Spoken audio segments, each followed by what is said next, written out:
నమస్కారం అండి. మీ శ్రీనివాస్ మళ్ళీ మీ ముందుకు వచ్చేసారు. మీరందరూ బాగున్నారనుకుంటాను. నేను కూడా చాలా చాలా బాగున్నాను.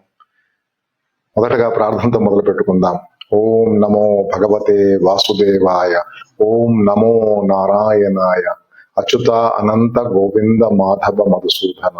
ఉగ్రం వీరం మహావిష్ణుం జ్వలంతం సర్వతోముఖం నృసింహం భీషణం భద్రం మృత్యోర్మృత్యుం నమామ్యహం. ఓం నమ శివాయ. ఓం నమ శివాయ. శ్రీమాత్రే నమ. శ్రీమాత్రే నమ. శ్రీమాత్రే నమ. ఈరోజు ఒక ముఖ్యమైన నెంబర్ గురించి మనం మాట్లాడుకుందాం. అది 9 అండి. ఈ 9 సంఖ్య మన హిందూ మతం ఆచారం ప్రకారం చాలా ప్రాముఖ్యత కలిగి ఉందండి. హిందూ పురాణంలో సంఖ్య 9కి అత్యంత పవిత్రమైనదిగా, దైవికమైనదిగా పరిగణించబడుతోందండి. ఎందుకంటే ఇది సంపూర్ణత్వానికి మరియు సృష్టి యొక్క చక్రానికి ప్రతీకగా ఇది నిలుస్తుంది. ఈ 9 సంఖ్య మనము హిందూ సాంప్రదాయంలో సంఖ్య 9 యొక్క కొన్ని ప్రాముఖ్యతలు తెలుసుకుందాం. మొదటిగా అండి, నవగ్రహాలు. ఈ నవగ్రహాలు వేద జ్యోతిష్ శాస్త్రం ప్రకారము విశ్వాన్ని, మానవ జీవితాన్ని నియంత్రించేవి ఈ 9 గ్రహాలు. మనకందరికీ తెలుసు కదండి. సూర్యుడు, చంద్రుడు, కుజుడు, బుధుడు, గురువు, శుక్రుడు, శని, రాహువు, కేతువు. దీన్ని నవగ్రహాలు అంటారు. అంటే 9 సంఖ్య అండి. చూడండి. అలాగే నవరాత్రులు. మనము అమ్మవారికి అత్యంత ఇష్టమైన పండగ మనం చేసుకుంటాం శరన్నవరాత్రులు. అమ్మ దుర్గాదేవిని నవదుర్గలుగా 9 రోజులు పూజిస్తాము. అదండి నవరాత్రులు యొక్క ప్రాముఖ్యత 9. అలాగే నవధాన్యాలు. పూజలో, హోమాలలో మరియు దేవాలయ నిర్మాణాలలో కూడా ఈ నవధాన్యాల్ని ఉపయోగిస్తారండి అన్నిట్లో కూడా. కాబట్టి నవధాన్యాలకి ఎంత ప్రాముఖ్యత ఉందో చూడండి. అలాగే నవరసాలండి. ఇది నాట్య శాస్త్రం ప్రకారము మరియు సాహిత్యం ప్రకారము మానవుడు ప్రదర్శించే భావోద్వేగాలు 9 రకాలుగా ఉంటాయని పండితులు సూచిస్తున్నారు. అవేంటండి?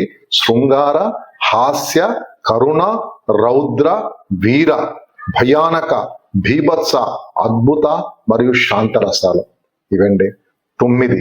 సో ఇక్కడ మళ్ళీ 9 యొక్క ప్రాముఖ్యత ఉంది కదండి. అలాగే నవవిధ భక్తులు. హిందూ మతం ప్రకారము భగవంతుణ్ణి చేరడానికి భక్తుడు 9 మార్గాలలో భగవంతుణ్ణి పూజించవచ్చు.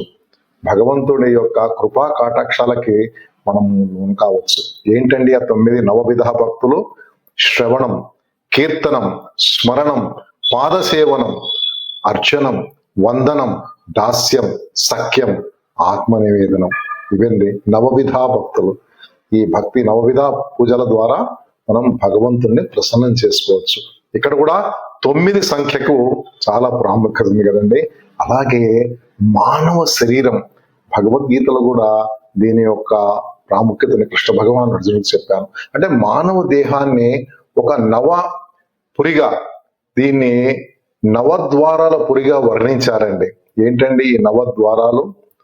2 కళ్ళు, 2 నాసికారంధ్రాలు, 2 చెవులు, నోరు, మల మూత్ర విసర్జన చేసే ద్వారాలు 9. సో ఈ విధంగా 9 సంఖ్య మానవుడికి కూడా చాలా దగ్గరైంది, మానవ శరీరానికి కదండి. అలాగే గణిత శాస్త్రంలో 9కి చాలా ప్రాముఖ్యత ఉంది.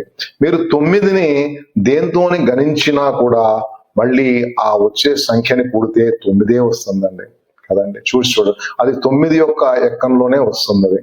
సో కాబట్టి గణిత శాస్త్రంలో కూడా మనకి అలాగే మనకి కొన్ని కలిపితే 9 వస్తాయి నెంబర్లు.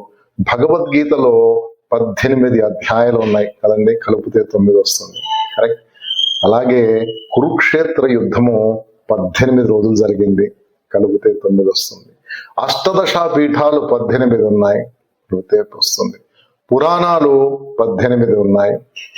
18 కలిపితే 9 వస్తుంది. ఉపనిషత్తులు 108 ఉన్నాయి. కలిపితే 9 వస్తుంది. అలాగేనండి నవరత్నాలు 9 ఉన్నాయి. తల్లి నవమాసాలు మోసి తన గర్భంలో బిడ్డను జన్మనిస్తుంది. 9 సంఖ్య అండి. అలాగే అయ్యప్ప భక్తులు, స్వాములు తమ దీక్ష విరమించడానికి శబరిమలై వెళ్ళినప్పుడు అక్కడ 18 మెట్లెక్కుతారు. దాన్నే పదునెట్టాంబడి అంటారు. కలిపితే 9 వస్తుంది. సో 9కి ఎంత ప్రాముఖ్యత ఉంది చూడండి మన యొక్క హిందూ మతంలో. మీరందరికీ మరి ఈ వీడియో నచ్చిందనుకుంటాను. నచ్చితే లైక్ చేయండి ఫ్రెండ్స్. అలాగే సబ్స్క్రైబ్ చేయని వారు కనీసం సబ్స్క్రైబ్ చేయండి. నెక్స్ట్ టైం మళ్ళీ మంచి వీడియోతో మేము ముందుకు వస్తాను. నమస్తే, మీ శ్రీనివాస్.